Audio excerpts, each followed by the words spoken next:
नमस्कार दोस्तों, मैं हूं कैप्टन तपन दीक्षित और आप देख रहे हैं जनसंदेश टाइम्स न्यूज। आज मैं आपके साथ बहुत ही महत्वपूर्ण जानकारी साझा करने जा रहा हूं। आपको बताते चलें कि भारत में जो 12 ज्योतिर्लिंग कहे गए हैं उसमें सोमनाथ मंदिर का जिक्र सबसे पहले आता है, जो कि सौराष्ट्र यानी कि गुजरात में स्थित है। और 1020 से लेकर के 1024 के बीच मोहम्मद गजनवी ने 18 बार हमला किया इस पे, सोमनाथ मंदिर को लूटने के लिए, और उसके बाद वो सफल हो पाया। आपको बताते चले कि आप जिस प्रकार से यहाँ देख पा रहे हैं, देखिए वीडियो के माध्यम से, कि ये शिवलिंग जो है इसका ये आकार था कि ये हवा में टंगा रहता था, मतलब इसमें चुंबकीय शक्ति थी ये। और ये मतलब इसके बारे में कहा जाता था कि लोग जब इनके दर्शन मात्र से ही सारे दुख दर्द दूर हो जाते थे और शरीर में एक अभूतपूर्व ऊर्जा का संचार होने लगता था। और मोहम्मद गजनी को यही पता था कि पहले के जमाने में मंदिर एक व्यापारिक सेंटर भी हुआ करते थे, क्योंकि वहां से तमाम तरह के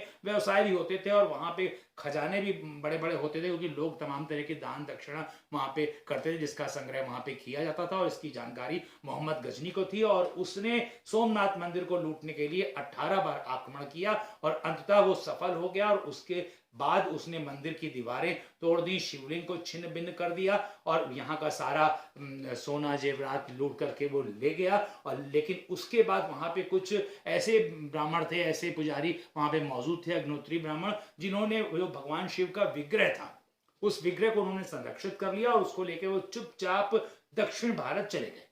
दक्षिण भारत जाने के बाद वो लगातार उसको शिवलिंग का रूप देख करके, जो विग्रह टूटा था, जो खंडित हुआ था, उसकी पूजा अर्चना करते रहे। और अभी उन्होंने 1924 में, मतलब कि आज से 102 वर्ष पूर्व, कांची के शंकराचार्य जी इस बात को जानते थे। कांची के शंकराचार्य जी ने उनसे कहा कि अभी इस बात को आपको 100 वर्ष तक और गुप्त रूप से पूजन करते रहना है और गुप्त रखना है इस बात को। तो 100 वर्ष तक उन्होंने कहा कि आप पूजा करेंगे और उसके बाद 2026 में आप इसको, दक्षिण भारत के एक ऐसे गुरु होंगे जिनका नाम भगवान शिव के नाम, शंकर के नाम पे होगा, उनको आपको ये सौंपना है और वो इसको पुनः स्थापना करेंगे सोमनाथ जी के मंदिर है। मतलब आज से 102 वर्ष पूर्व कांची के शंकराचार्य जी ने ये बात कह दी थी और उसके बाद ये परिवार बराबर पूजन अर्चन करता रहा शिवलिंग की, पवित्र शिवलिंग की। और उसके बाद अभी 2026 में यहाँ के जो आखिरी जो इनके सेवक थे शास्त्री जी, वो रविशंकर जी के पास गए बेंगलोर स्थित आश्रम में और उन्हें अपनी सारी बात बताई। और उसके बाद इसका वो भी कराया गया, टेस्ट भी कराया गया, तो इसमें एक अजीब सी चुंबकीय शक्ति पाई गई। कि आपको ये बताते चलें कि वैज्ञानिकों ने तो यहाँ तक कहा कि इसमें जो तत्व हैं इस शिवलिंग में, वो इस धरती के नहीं है, ना ही अंतरिक्ष में है, क्योंकि इसमें बहुत ही गजब की चुंबकीय शक्ति है। आप देख रहे हैं जिस प्रकार से श्री श्री रविशंकर जी, देखिए शिवलिंग को टच कर रहे हैं दूसरे शिवलिंग के दूसरे विग्रह से, तो किस प्रकार से वो शिवलिंग मूव होता नजर आ रहा है, ये उसकी चुंबकीय शक्ति को दर्शाता है। और ये अब ये शुभ कार्य दिया गया है आर्ट ऑफ लिविंग के संस्थापक श्री श्री रविशंकर जी को। रविशंकर जी ने पूरी जन जागरण यात्रा एक निकाली है, जिसमें वो इस शिवलिंग को लेकर प्रमुख प्रमुख स्थानों पे जाएंगे और जनता को जिससे इस विग्रह का लाभ मिल सके, दर्शन लाभ मिल सके, और उसके बाद इसकी पुनर्स्थापना की जाएगी। हालांकि इसकी पुनर्स्थापना की दिनांक क्या होगी, इसकी अभी कोई आधिकारिक घोषणा नहीं हुई है, लेकिन फिलहाल ये यात्रा निकाली जा रही है, जो कि उत्तर प्रदेश में 30 तारीख को झांसी में आई थी, मतलब 30 मार्च 2026 को, और 1 अप्रैल 2026 को ये आने वाली है उत्तर प्रदेश के कानपुर शहर में। कानपुर शहर में विनय शिक्षा निकेतन में इन विग्रह को लाया जाएगा और वहां पे इनका होने वाला है सामूहिक पूजन।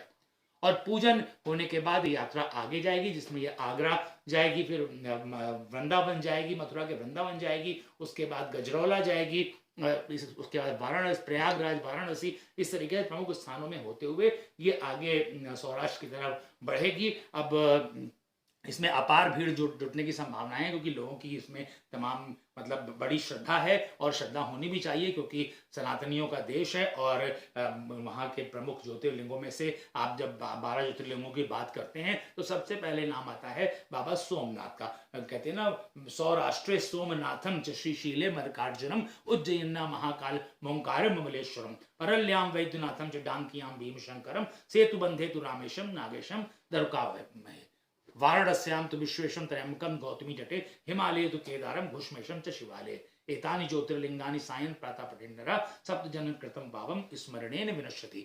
मतलब कि ये 12 ज्योतिर्लिंगों के नाम हैं, जिसमें सबसे पहले सौराष्ट्र के सोमनाथ मंदिर का जिक्र किया जाता है, शिवलिंग का जिक्र किया जाता है। और अब 1000 साल के बाद वो वही शिवलिंग जो 1000 साल पहले मोहम्मद गजनी ने लूटा था, जिसको खंडित किया था, उसकी पुनर्स्थापना के लिए वृहद प्रयास किया जा रहा है। और कल इसकी सामूहिक पूजा उत्तर प्रदेश के कानपुर शहर में होने वाली है। आइए अब सुनते हैं श्री रविशंकर जी को कि वो इसमें क्या प्रकाश डाल रहे हैं।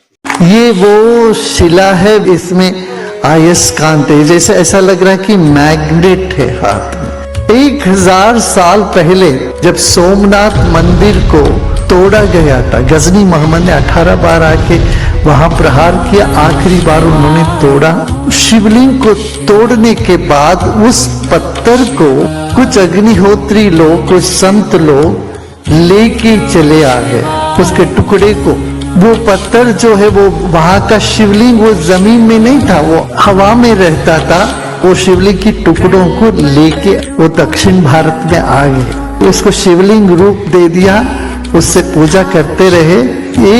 100 साल पहले कांची के परमाचार्य उन्होंने कहा 100 साल तक इसको तुम बाहर नहीं लेके आना। 1924 में उन्होंने बताया, तब तक ये अपने घर पे पूजा करते रहे। अब फिर उनको शंकराचार्य ने ये बताया तो वो आके गुरुदेव के यहाँ पर उसको देना है। वो अनुभूति जो हमें हमारे सनातन की जड़ों से जोड़ती है, जो शिव तत्व की गहराई को स्पर्श कराती है। और अब वही सौभाग्यशाली क्षण कानपुर में भी साकार होने जा रहा है। 1 अप्रैल 2026 शाम 5:30 से 7:30 तक BNSD शिक्षा